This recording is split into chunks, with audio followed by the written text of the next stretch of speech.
एक वक्त की बात है, एक घने जंगल में पेड़ों के पास एक दूसरे के साथ बात करने की खासियत हुआ करती थी।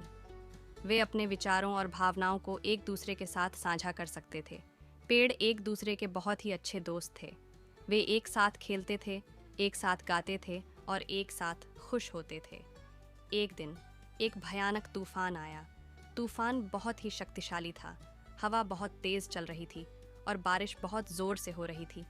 पेड़ तूफान से बहुत डर गए। उन्होंने एक दूसरे से कहा, हम तूफान से कैसे बचेंगे?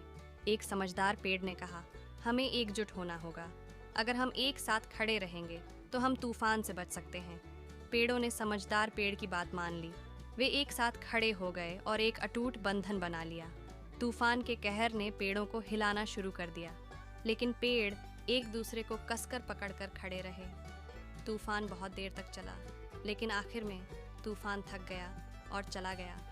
पेड़ों ने एक दूसरे को देखा और कहा, हमने मिलकर तूफान को हराया है। पेड़ बहुत खुश हुए। उन्होंने एक दूसरे को गले लगाया और एकजुटता का जश्न मनाया। दोस्तों, ये कहानी हमें एकता और एक दूसरे का साथ देने के महत्व को समझाती है। जब हम एक साथ खड़े होते हैं तो हम किसी भी मुश्किल पर काबू पा सकते हैं। मुझे उम्मीद है कि आपको यह कहानी पसंद आई होगी। हमारी अगली कहानी है एक लालची भालू की। दोस्तों, एक बार एक जंगल में एक लालची भालू रहता था। वह हर वक्त ज्यादा की तलाश में रहता था। थोड़े से वह कभी भी संतुष्ट नहीं होता था। एक दोपहर जब वो सोकर उठा तो उसे जोरों की भूख लगने लगी। वो खाने की तलाश में निकल पड़ा। उस दिन मौसम साफ था, सुनहरी धूप खिली हुई थी। भालू ने सोचा, कितना अच्छा मौसम है, इस मौसम में तो मुझे मछली पकड़नी चाहिए। चलो आज मछली की ही दावत की जाए। ये सोचकर उसने नदी की राह पकड़ ली। नदी किनारे पहुंचकर भालू ने सोचा कि एक बड़ी मछली हाथ लग जाए तो मज़ा आ जाए। उसने पूरी उम्मीद से नदी में हाथ डाला और एक मछली उसके हाथ आ गई। वह बहुत खुश हुआ, लेकिन जब उसने हाथ नदी से बाहर निकाला तो देखा कि हाथ लगी मछली छोटी सी है। वह बहुत निराश हुआ। अरे, इससे मेरा क्या होगा? बड़ी मछली हाथ लगे तो बात बने। उसने वह छोटी मछली वापस नदी में फेंक दी और फिर से मछली पकड़ने को तैयार हो गया।